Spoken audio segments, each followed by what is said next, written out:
Assalamualaikum warahmatullahi wabarakatuh. Halo, selamat pagi semua. Semoga hari ini semua dalam keadaan sehat ya. Hari ini kita akan belajar cara membuat mie instan.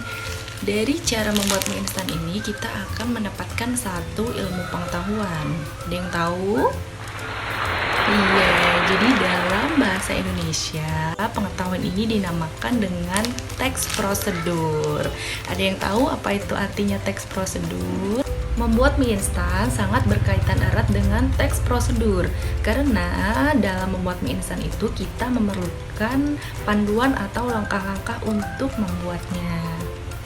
Jika kita ingin membuat puding, kita membutuhkan prosedur. Jika kita ingin membuat nasi goreng, kita membutuhkan prosedur.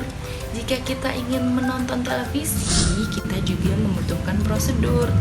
Kita berwudu pun kita membutuhkan prosedur. Jadi, teks prosedur itu adalah teks yang berisi urutan langkah-langkah cara membuat sesuatu atau melakukan suatu kegiatan. Teks prosedur dibagi menjadi 3 jenis. Yang pertama, teks prosedur cara membuat sesuatu.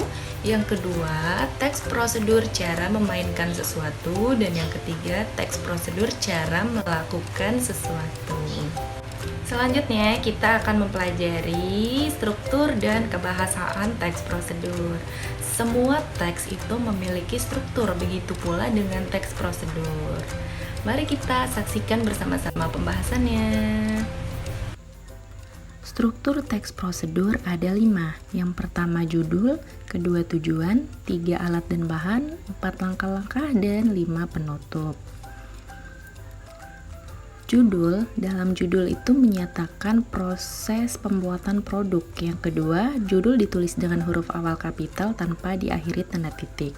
Contohnya seperti yang ada pada slide. Lalu yang kedua yaitu tujuan. Bagian ini menyebutkan apa yang akan dibuat atau dilakukan dengan menggunakan pilihan kata yang menarik perhatian. Contohnya, lezat dan bergizi, bermanfaat, indah, dan murah. Selanjutnya alat dan bahan. Rincian bahan dan alat dengan ukuran yang akurat untuk menghasilkan produk yang baik. Contohnya 1 kg tepung terigu, 4 sendok makan mentega. Lalu selanjutnya langkah-langkah. Langkah-langkah dalam teks prosedur merupakan inti dari tujuan teks prosedur. Bagian ini berisi tahapan kegiatan yang berurutan atau sistematis. Lalu setelah itu ada kesimpulan. Kesimpulan berisi kalimat ucapan selamat atau memotivasi orang untuk melakukannya. Contohnya, martabak manis siap untuk dihidangkan, selamat mencoba. Menelaah penggunaan bahasa dalam teks prosedur. Jadi, di dalam teks prosedur terdapat beberapa penggunaan ragam bahasa. Yang pertama, penggunaan kalimat perintah. Kalimat perintah mengandung makna memerintah atau meminta orang untuk melakukan sesuatu sesuai keinginan penyuruhnya. Contoh, posisikan tubuh sejajar dengan monitor. Yang kedua, penggunaan bentuk pasif. Kalimat yang subjeknya dikenai suatu perbuatan biasanya menggunakan imbuhan ter dan di. Contoh, tombol keyboard sebaiknya ditekan dengan lembut. Selanjutnya yang ketiga, penggunaan kriteria atau batasan. Kalimat ini rinci dan jelas batasannya agar orang bisa melakukan seperti apa yang diminta. Contoh, langkahkan kaki kanan 2 kali pada hitungan keempat dan bertepuk tangan. Yang keempat, penggunaan kata keterangan. Kata keterangan adalah kelas kata yang memberikan keterangan kepada kata lain, seperti kata kerja atau kata sifat. Keterangan cara menambahkan keterangan cara pada kegiatan atau peristiwa yang terjadi. Contoh, bungkuslah adonan dengan rapat. Yang kedua, minum cairan tanpa diaduk. Jadi dengan rapat dan tanpa diaduk itu merupakan keterangan cara. Selanjutnya keterangan alat. Keterangan alat menjelaskan alat yang digunakan pada sebuah kegiatan. Contohnya, lukislah kain dengan menggunakan canting. Rebuslah air menggunakan panci. Jadi alatnya itu canting dan panci. Setelah itu, keterangan tujuan, menambahkan informasi tujuan pada kalimat. Contohnya, minyak jangan terlalu panas agar tidak gosong. Jadi agar di sini merupakan keterangan tujuan. Setelah itu, keterangan derajat atau kuantitas. Contohnya, setelah dicelup, angkat kain secepatnya. Tanaman dipupuk sebulan sekali. Jadi secepatnya dan sebulan sekali itu merupakan keterangan kuantitas. Selanjutnya ada keterangan syarat. Menambahkan keterangan syarat terjadinya suatu peristiwa. Contoh, jika gula terlalu banyak akan cepat gosong.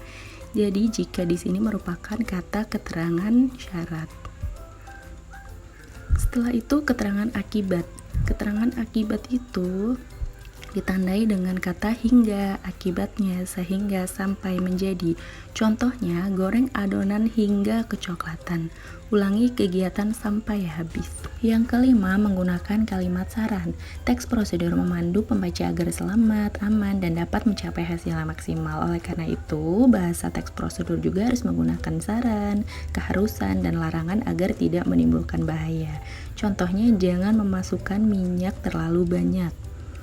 Setelah itu yang keenam, menggunakan kata penghubung, pelesapan, kata acuan. Kata penghubung itu ditandai dengan kata kemudian, setelah ini, berikutnya. Lalu pelesapan, penghilangan bagian tertentu yang sama dan sudah disebutkan sebelumnya, sedangkan kata acuan adalah semua kata yang dipakai untuk mengacu kata yang dijelaskan sebelumnya. Contoh kalimat menggunakan kata penghubung, pelesapan, dan kata acuan. Pertama, masak tepung ketan selama 30 menit. Aduk terus hingga mengental. Setelah adonan itu mengental, matikan kompor. Jadi kata kurung yang bercetak tebal itu tidak dibaca. Lalu yang ketujuh, penggunaan akhiran i dan kan pada teks prosedur. Akhiran i dipakai jika objek dalam kalimat tidak bergerak. Akhiran kan dipakai jika objek bergerak. Contohnya, lumuri loyang dengan mentega, lumurkan mentega pada loyang. Demikianlah materi struktur dan kebahasan teks prosedur. Wassalamualaikum warahmatullahi wabarakatuh.